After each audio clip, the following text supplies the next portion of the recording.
having 30 plus properties, $250 a month in passive income at the minimum coming in from all these properties, I realized even though I'm making $75,000 a year here, I'm losing money because of all the time that I'm giving over here. Last quick part of the story. I went to my new boss, good boss and all. I said, hey boss, I'm laying you off. Like, here's your layoff notice. We both laughed and he said, well, Dustin, what are you going to do? And I said, well, I don't have to do anything. I own real estate that works for me and I make money without working. You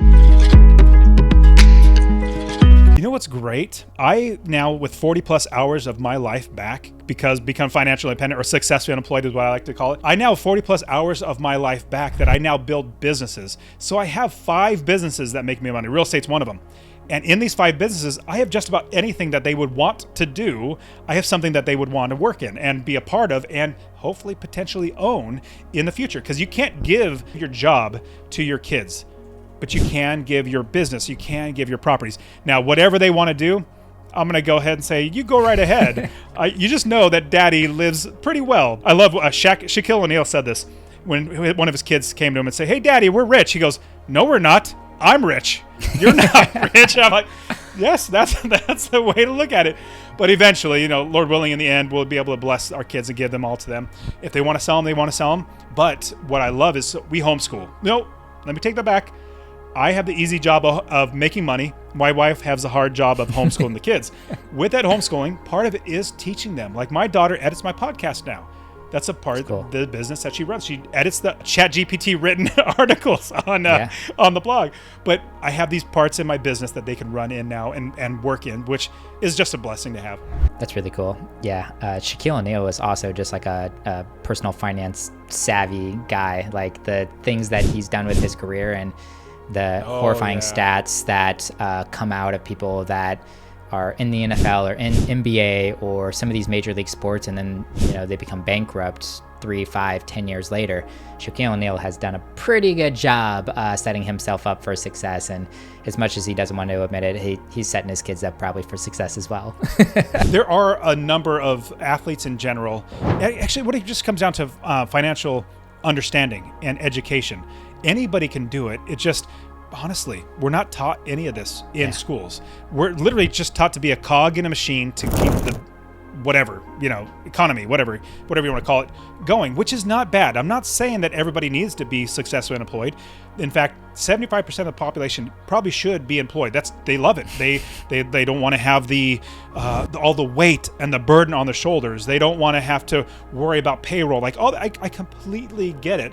But there's probably majority of your audience is like us, where they're like, there's probably a little more out there for us that we can work a little extra hard for, and then get that financial education, but then put our money to work for us. That's one thing I just love. And you said this a little bit earlier, but every dollar is like a little soldier working for you. It's like a little worker bee going out and making more money for you. I want to ask you about your journey here, because you're passionate about real estate and passive income in general for a particular reason. So do you mind bringing us back to the moment that you were having your 4th child, came back from paternity leave at your current company, and you got some pretty disappointing news? Well, I got the most stable, secure job you could ever think of. I was doing technology in a local county government in California.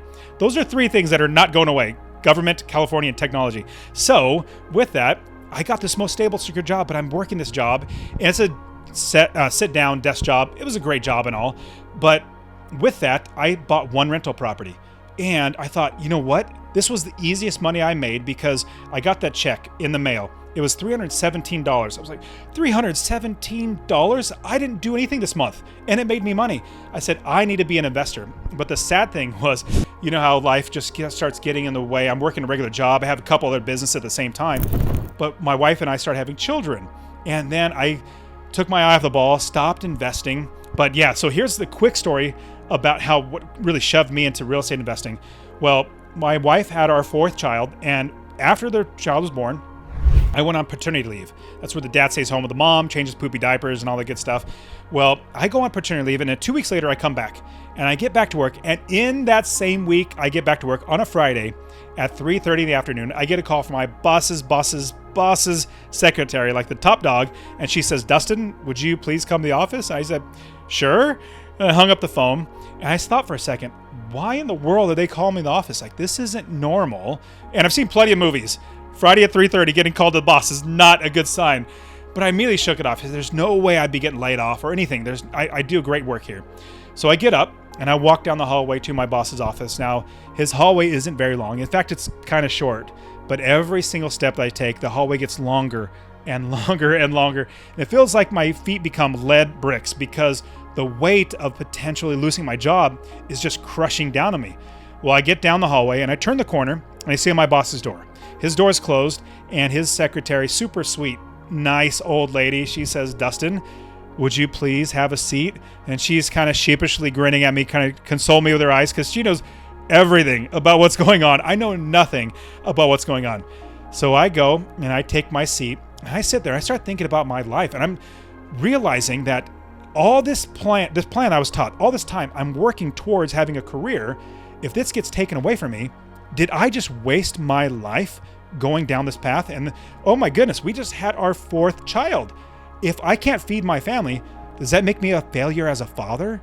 Does it make me a failure as a husband, as a man trying to provide for his family? Well, as I'm sitting there, my hands get all clammy, my forehead gets all sweaty because the nerves is just crushing me. Well, the door to my boss's office opens up, and out walks a coworker of mine with a piece of paper in her hands. She is noticeably distraught. She's noticeably upset, not necessarily crying, but you can tell her world has been rocked. She passes by, and my boss says, "Dustin, would you please come to the office?" I get up, and I go into his office, and I get laid off. And remember, this is the government. Nobody gets fired or laid off from the government, but I did. And the reason why I tell the story is because of lessons, 2 different lessons that I learned. So I take that piece of paper, go back to my office, and I sit down at my desk. And I realize 2 things. The first thing, I need to get another job. Like, I need to find a way to make money to be able to provide for my family. So praise the Lord, I found another job in the same county that another department wasn't having the same issues. So check, that was a huge relief. But then sitting in that desk, I realized the second thing was that anytime anybody would ask me a question, "Well, Dustin, what do you do?" We all get that question. I would reply with my job. I would say, "I work for technology, working for the county." Well, when we reply like that, we're projecting our value that we put on ourselves as coming from our jobs. My value now, I realize, doesn't come from my job. It comes from my God and from myself and my family. So right then and there, I realized anytime anybody would ask me the question, I would now tell them I am an investor. It may so happen that 100% of my money comes from my job. That's now my part-time job. I'm a full-time investor. So quickly fast forward the story, got a new job at the same county, different department, started buying property after property after property, not taking my eye off the ball. Eventually having 30 plus properties, $250 a month in passive income at the minimum coming in from all these properties. I realized even though I'm making $75,000 a year here, I'm losing money because of all the time that I'm giving over here. Last quick part of the story, I went to my new boss, good boss and all. I said, "Hey boss, I'm laying you off. Like, here's your layoff notice." We both laughed and he said, "Well, Dustin, what are you going to do?" And I said, "Well, I don't have to do anything. I own real estate that works for me and I make money without working." And the last part of the story, so if you remember that short hallway that got longer and longer and longer, my feet felt like lead bricks. Well, I would walk to and from my car to my job 1.5 miles every single day for years because I was too frugal to pay for parking. Well, I felt like I was walking on clouds because I knew I would never ever need another job again. And the reason why is my value is not coming from my job. My value is now going into whatever I put in. So everybody listen to this, you need to realize that your boss is not paying you what you're worth. You will never be paid what you're worth. You're worth much more than that. In fact, you'll know this by your boss is paying you just enough to keep you working without quitting, but not so much money that takes money out of their pocket. If they did pay you what you're worth, they would go broke. So my suggestion is to find a way to make passive income, a way to have financial freedom. Real estate investing is one amazing way. In fact, there's a quote, 90% of all millionaires are made through real estate investing. Now we know there's other ways to make money, but that's where we store our wealth and we make more money. So everybody listening, just realize that you're worth so much more than anybody can ever pay you. And as soon as you get 40 plus hours of your life back into your life that you can put to whatever you want, the sky's the limit for you. I hope you enjoyed the video. Now, if you want to make passive income by investing in real estate or grow your investments to achieve financial freedom, well, consider joining the Real Estate Wealth Builders Mastermind with me. Now, in the mastermind, we have people that in as little as 18 months have bought enough properties, 12 rental properties, to make money for them passively for financial freedom, and you can too. It's not about having a lot of money to invest. It's about having access to the right information, the right community of people, and the right coaching. So if you're interested in joining, I want you to check the link in the description and join us so that you become financially free by investing in real estate.